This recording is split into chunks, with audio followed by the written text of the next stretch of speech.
Good morning students. आज हम लोग हिंदी लिटरेचर में चैप्टर 1 जलाते चलो का पार्ट 2 पढ़ेंगे। कल हम लोगों ने एक पैराग्राफ इसमें पढ़ लिया था। ये कविता द्वारिका प्रसाद माहेश्वरी जी द्वारा लिखित है।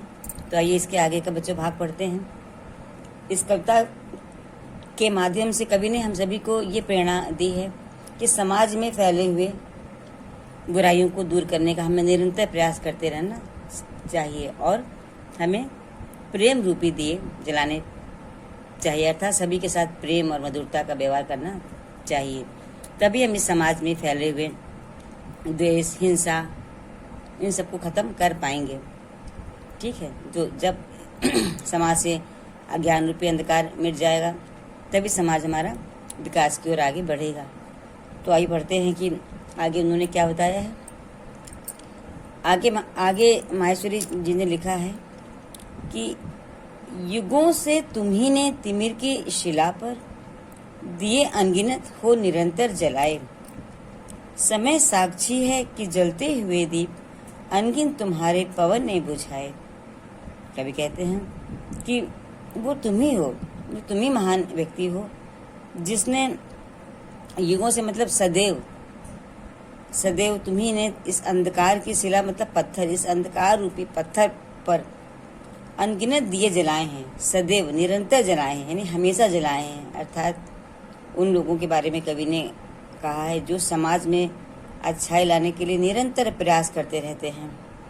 तो उनके लिए कवि ने इसमें लिखा है कि तुम ही वो व्यक्ति हो, तुम ही वो महान व्यक्ति हो जिसने अंधकार रूपी इस शिला पर, अंधकार रूपी इस पत्थर पर सदैव निरंतर अनगिनत दिए जलाए हैं। अर्थात विश्व में फैले हुए, समाज में फैले हुए इस घनघोर अंधकार को दूर करने के लिए तुमने सदैव प्रयास किया है, अर्थात सदैव अपनी आवाज़ उठाई है और सदैव अपने अच्छे विचारों के द्वारा समाज को प्रेरित किया है। तो कवि कहते हैं कि समय साक्षी है कि जलते हुए दीप अनगिन तुम्हारे पवन ने बुझाए। और कवि कहते हैं कि समय इस बात का साक्षी है कि जो तुमने दीप जलाए हैं उस अज्ञान रूपी अंधकार को दूर करने के लिए कई बार, अनगिनत बार हवा के तेज झोंकों ने उन्हें बुझा दिया है। देखिए बच्चों, जब भी कभी दीप कहीं पर हम जलाते हैं और तेज हवा आती है तो वो जो तेज हवा है, पवन मतलब हवा, तो दीप को बुझा देती है ना। तो इसी प्रकार जब भी कोई समाज में बुराई को दूर करने के लिए या फिर अच्छा प्रयास के लिए आगे बढ़ते हैं तो उनके मार्ग में जितने भी हमारे कर्मवीर हैं या समाज सेवी संस्थाएं हैं, समाज सेवी लोग हैं, जब समाज में फैली हुई बुराइयों को दूर करने के लिए आगे बढ़ते हैं तो उन्हें बहुत ही संघर्ष और बहुत ही मुसीबतों का सामना भी करना पड़ता है। इतनी आसानी से सफलता नहीं मिलती है, उन्हें कई लोगों का विरोध का सामना करना पड़ता है क्योंकि जो स्वार्थी लोग हैं वो नहीं चाहते कि परिवर्तन आए या बदलाव आए। तो इस तरह से जो हमारे ऐसे लोग हैं जो कि सदैव अपनी प्रयासों के द्वारा समाज में अच्छाई लाने के लिए लगे रहते हैं, उन्हें अपने इस कार्य में कई तरह की मुसीबतों और परेशानियों का सामना करना पड़ता है।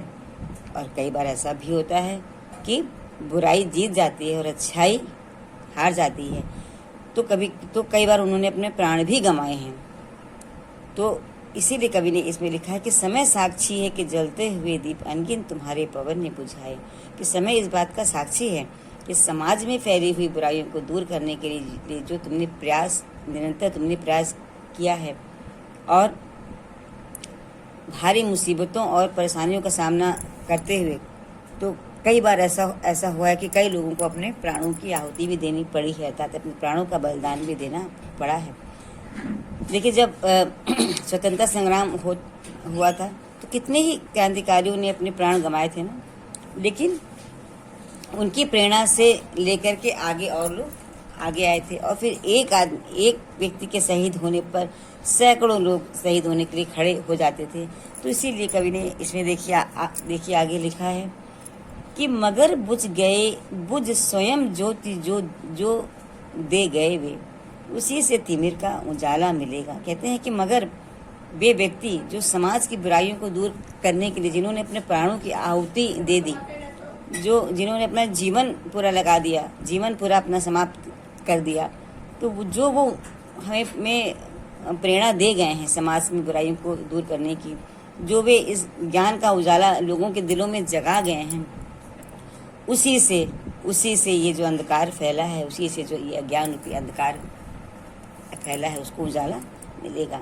तो कवि ने यहाँ पर लिखा है कि कभी भी अच्छे जो प्रयास होते हैं वो कभी भी व्यर्थ नहीं जाते हैं। भले ही इंसान दुनिया से चला जाए, लेकिन उसकी अच्छी बातें और उसके अच्छे प्रयास आने वाली पीढ़ियों को और दूसरे लोगों को प्रेरणा दे जाते हैं और उनमें अच्छी भावनाएं भर जाते हैं, अच्छे विचार जागृत कर जाते हैं। तो उसी पर कवि ने लिखा है कि वे स्वयं तो बुझ गए, अर्थात उन्होंने स्वयं भी तो अपने जीवन का बलिदान दे दिया, लेकिन वो जो प्रकाश की और ज्ञान का जो उजाला वो जो फैला गए थे, उसी से इस संसार में अंधकार को जो तिमिर फैला हुआ, जो अज्ञान रूपी जो अंधकार है, उसको उजाला मिलेगा। आगे कवि ने लिखा है, दिए और तूफान की यह कहानी चली आ रही है, चलती रहेगी। कि दिया और तूफान की जो कहानी की बार बार दिया आप जलाते हैं, तूफान उसको बुझा देता है।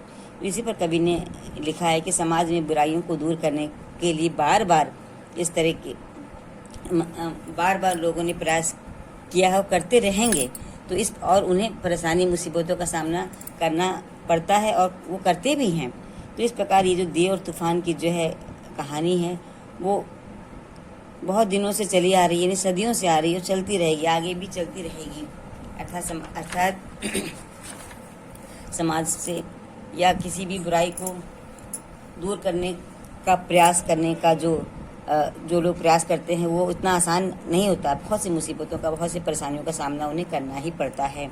इसी पर कवि ने लिखा है कि तूफान यानी कि परेशानियां और मुसीबतें, दिया मतलब उजाला, ज्ञान का प्रकाश फैलाने वाले वो लोग। तो उसी पर कवि ने लिखा है कि ये कहानी सदैव से आ रही है और चलती रहेगी, आगे भी चलती रहेगी। जली जो प्रथम बार लौ दीप की, स्वर्ण सी जल रही और जलती रहेगी। रहेगा धरा पर दिया एक भी यदि, कभी तो निशा को सवेरा मिलेगा। कवि कहते हैं कि इस अंधकार रूपी ज्ञान को मिटाने के लिए जो एक प्रेरणा लोगों के अंदर जगा दी गई है, एक जो लौ दीप, लौ मतलब कि प्रकाश और दीप मतलब ज्योति, जो ज्योति का प्रकाश एक बार फैला दिया गया है, अर्थात लोगों के मन में जो ये समाज से ज्ञान को दूर करने के लिए, समाज की बुराइयों को दूर करने के लिए जो प्रेरणा जगा दी है लोगों ने, वो स्वर्ण सी जल रही है और जलती रही, वो सोने के समान जल रही है और सदैव जलती रहेगी। अर्थात अच्छे लोगों के जो विचार हैं, जो अपने विचारों से वो दूसरों को प्रेरणा दे जाते हैं, वो कभी नहीं मिटते हैं, वो कहीं ना कहीं रहते हैं और दूसरे लोग फिर उनका अनुसरण करते हैं और उसको आगे बढ़ाते हैं। अर्थात उनका प्रयास व्यर्थ नहीं जाता है। रहेगा धरा पर दिया एक भी यदि, कभी तो निशा को सवेरा मिलेगा। कवि कहते हैं कि जब तक धरा पर एक भी दिया रहेगा, अर्थात एक भी दिया जलता रहेगा, तो कभी तो निशा को सवेरा मिलेगा। तो कभी तो ये जो अंधकार है, इसका उजाला होगा, कभी तो ये अंधकार हटेगा। अर्थात कवि का कहने का तात्पर्य है कि जब तक एक भी व्यक्ति के मन में इस तरह की प्रेरणा है, इस तरह की भावना है कि समाज की बुराइयों को दूर करना है, समाज में अज्ञान रूपी अंधकार को मिटाना है, समाज से स्वार्थ को मिटाना है, तो वो एक ही दिया जो है अपने प्रकाश से प्रकाशित करता रहेगा और कभी ना कभी तो ये ज्ञान रूपी अंधकार मिट ही जाएगा और सवेरा अर्थात उजाले का यहाँ पर अर्थ है बच्चों कि हमारा सुंदर सा समाज, जहाँ पर ना स्वार्थ हो, ना द्वेष हो, ना हिंसा हो, ना मोह हो, ना अनीति हो और ना अराजकता हो। तो इस प्रकार से एक सुंदर समाज की कवि ने कल्पना की है और इस कविता के माध्यम से हम सभी को ये प्रेरणा दी है कि सदैव हमें प्रेरणा सूत बन करके दूसरों को, खुद भी अंधकार को मिटाने का प्रयास करें और दूसरों को भी प्रेरणा देते रहें समाज से बुराइयों को दूर करने का। तो बच्चों ये आज हम लोगों की कविता पूरी हो गई।